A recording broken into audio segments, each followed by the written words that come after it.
বীর মুক্তিযোদ্ধা জিয়াউর রহমান ছিলেন অসীম সাহসী কিংবদন্তি মহাপুরুষ।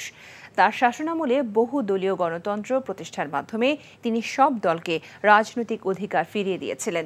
তিনি দেশকে একটি তলাবিহীন ঝুড়ি থেকে সমৃদ্ধ বাংলাদেশে পরিণত করেছিলেন। রাজধানীর কুয়ালালামপুরের কোতারায়া বাংলা মার্কেটের রয়্যাল রূপসী রেস্টুরেন্টে শহীদ জিয়াউর রহমানের ৪৩তম শাহাদাত বার্ষিকীতে মালয়েশিয়া বিএনপির সিনিয়র নেতা দাতশ্রী মোহাম্মদ শহীদ উল্লাহ শহীদ এই কথা বলেন।